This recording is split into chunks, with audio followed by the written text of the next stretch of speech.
পেঁয়াজের দাম মাত্র ৩ টাকা। বাংলাদেশকে শিক্ষা দিতে এসে এখন ভারত নিজেরাই সুশিক্ষায় শিক্ষিত হয়ে যাচ্ছে। তো হঠাৎ করে বলতে পারেন যে আমি আবার আইসা কি শিক্ষা দীক্ষা নিয়ে শুরু করছি কথাবার্তি। আসলে কথাটা হয়েছে কি, চাইছিল যে বাংলাদেশের একটা শিক্ষা দেওয়ার জন্য কি করবে, কিভাবে শিক্ষা দিবে। আমরা তো ভারত, যেহেতু আমাদের প্রতিবেশী ভারত, আমরা ওই দেশ ছাড়া অন্য কোনো দেশ থেকে আমরা আলু, পেঁয়াজ, চিনি এগুলো আনতে পারবো না। কিন্তু তারা হয়তো বা ভুলে গেছে যে এখন যে বর্তমানে যে আমাদের সরকার আছে, রাষ্ট্র পরিচালক আছে, সে তার হাত যে কত বড় লম্বা, হয়তোবা তিনি কি কি যে করতে পারে ওনারা হয়তো এগুলো ভুলে গেছে। ঠিক আছে, তো যাই হোক, তো এখন কিন্তু আমাদের বাংলাদেশের ভিতরে আলু, পেঁয়াজ, আলু সম্ভবত 30 টাকা কেজি, পেঁয়াজ 40 টাকা কেজি, 40 টাকা 50 টাকা আর কি সামথিং এর ভিতরে আছে, মানে এর ভিতরে ওটা ভরসা করতেছে আর কি। তো দেখেন, যে জায়গার ভিতরে আমরা আলু পেঁয়াজ 300 350 টাকা কেজি কিনা খাইছি, সেই জায়গার ভিতরে আমাদের বাংলাদেশে এখন পেঁয়াজ হয়েছে মাত্র কি 40 টাকা করে কেজি। কি অদ্ভুত, তাই না?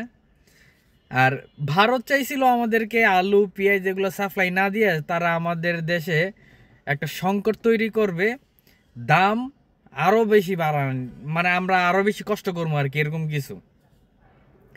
তো সেই জায়গার ভিতরে আমরা ঠিক আলু পেঁয়াজ কম দামে কিনা খাইতেছি, আর ওদিক দিয়ে ভারতে 2 টাকা 3 টাকা কেজি আলু পেঁয়াজ বিক্রি করতেছে।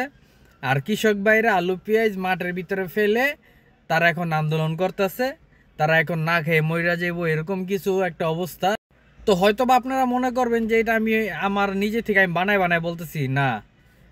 এই যে আমার এই ভিডিওটা একটু লক্ষ্য করুন। কৃষকের আত্মহত্যা ইতিমধ্যে শুরু হয়ে গেছে সারা বিভিন্ন জেলাগুলোতে। পেঁয়াজের দাম মাত্র ৩ টাকা। জি, আপনি ঠিকই শুনেছেন। কি বুঝলেন? এটাই বাস্তব।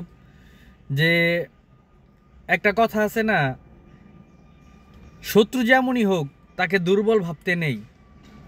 কিন্তু ওনারা আমাদেরকে এতটাই দুর্বল ভাবে যে আমরা আসলে কোনো কিছু কইরা কেটে খাইতে পারবো না, কোনো কিছু আমরা পাবো না, আমরা না খেয়ে মারা যাব। আমাদেরকে সহযোগিতা করে, আমাদেরকে সাহায্য করে। ভাই, তোমাদের কাছ থেকে আমরা এগুলো টাকাটা কিনা খাইতাম, তোমরা আমাদেরকে ফ্রিতে দিতা না। আর আমাদের দেশের এমনই সরকার ছিল যে নাকি বলে আমাদের দেশের থেকে বেশি চিন্তা ভাবনা করতো আপনাদের দেশকে নিয়ে, আপনাদের দেশকে কিভাবে উন্নতি করা যাইতো, আর আমাদের দেশটাকে কিভাবে রসাতলের ভিতরে ঢুকানো যাইতো। তো এখন তো সেই সরকার নাই। তা আপনারা যদি এখন লাফালাফি করেন, আপনাদের ঠ্যাং ভাঙবে, ক্লান্ত হয়ে যাবেন লাফালাফি করতে করতে। কিন্তু আমাদের বাংলাদেশ আলহামদুলিল্লাহ ভালো চলতেছে, ইনশাল্লাহ আগামীতে আরও ভালো চলবে। আমরা এমন একটা সরকার চাই আমাদের দেশে, যেই আমাদের দেশটাকে নিয়ে ভাববে, অন্য কোনো দেশকে নিয়ে না।